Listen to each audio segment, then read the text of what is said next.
حضرت سیدہ زینب نے پوچھا امام حسین سے کہ سارے زمانے نے روکا ہے، ٹھیک ہے آپ حق پہ ہیں، یہ بھی سب نے کہا ہے آپ حق پہ ہیں، پر روکا بھی سب نے، آپ روکے کیوں نہیں؟ تو ابن کثیر اور ابن اسیر لکھتے ہیں کہ امام حسین رو پڑے، کہنے لگے بہن میں رک جاتا، پر میں نے رات کو نانا مصطفیٰ کو خواب میں دیکھا ہے۔ تو حضور نے فرمایا حسین اگر آج یہ رواج پڑ گیا نا یزید جیسے لوگوں کا تو قیامت تک پڑا رہے گا، پھر لوگ کہیں گے کوئی نکلا نہیں تھا تو ہمیں بھی نکلنا، پھر لوگ ظالموں کے سامنے گردنیں جھکانے کے عادی ہو جائیں گے۔ میں کہتا رہتا ہوں، کہہ رہا ہوں، کربلا کی جنگ کفر اسلام کی جنگ نہیں، کفر اسلام کی جنگ نہیں کربلا کی، کیونکہ یزید تو بڑا پکا نمازی تھا، خطبہ دیتا تھا وہ تو۔ جب امام حسین رضی اللہ تعالیٰ عنہ نے کربلا کے میدان میں جمعے کا دن تھا تو یزید کے سامنے کو بات کرنی شروع کی عمر بن سعد کے سامنے، تو عمر بن سعد کہنے لگا حسین زیادہ باتیں نہ کر، ہمارا جمعہ لیٹ ہو رہا ہے، جنگ کے لیے تیار ہو، فٹافٹ آ، اہل بیت نبوت کو قتل کریں گے اور قتل کے بعد پھر نماز پڑھیں گے اور پھر کہیں گے اللہم صلی علی محمد وعلی آل محمد، اسی نماز میں پھر درود بھی پڑھیں گے۔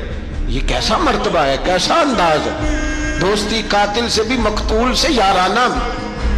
امام حسین نے حر بن یزید امام حسین سے کہنے لگا مجھے حکم ہے آپ کو روکنے کا، آپ آگے نہیں جا سکتے۔ امام صاحب نے فرمایا وجہ زمین اللہ کی ہے، اس نے کہا آپ بیعت نہیں کر رہے، یزید کی حالات آپ کے حق میں درست نہیں ہے، آپ نہیں جائیں گے۔ امام روک گئے۔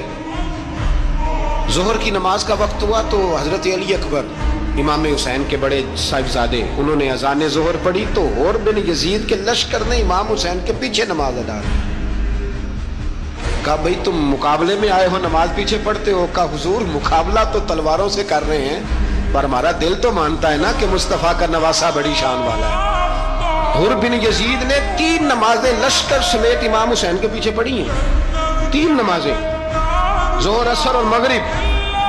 پھر امام حسین کے سامنے شرائط پیش کی کہ آپ کو یہاں گھیر لیا گیا ہے، یہاں آپ بیعت کریں گے، یہاں پہ جنگ کریں گے، 2 ہی باتیں۔ امام حسین نے فرمایا نہیں بھائی بیعت تو میں نہیں کرتا، اس کے علاوہ تم جو کہتے ہو میں کرنے کو تیار ہوں۔ اس نے خط لکھا، عبید اللہ ابن زیاد کو ایک بندہ دوڑایا پیچھے کوفے، چند میل پہ کوفہ تھا، کہا وہ نہیں مان رہے، کیا کرنا؟ تو حسین ابن علی ہے، میں زیادہ دیر انہیں روک بھی نہیں سکتا۔ انہوں نے پیغام دیا حر بن یزید کو کہ کرنا کچھ بھی نہیں، ان کا پانی بند کر دو، بلیک میل کرو، کھانا پانی نہیں ملے گا، چھوٹے چھوٹے بچے ہیں خود ہی مان جائیں گے۔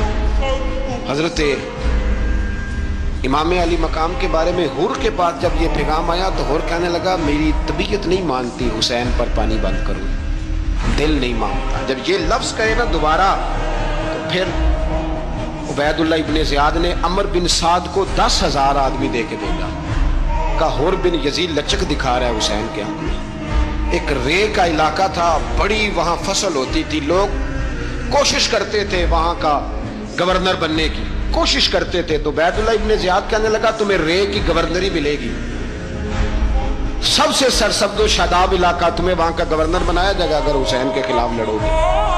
یہ اتنی زبردست ہوتی ہیں گورنریاں کہ گورنریوں کے لیے لوگ نسل رسول کے خلاف بھی نکل آتے ہیں، یہ اتنی تگڑی ہوتی ہیں، اتنی جلدی وفاداریاں بدلتی ہیں۔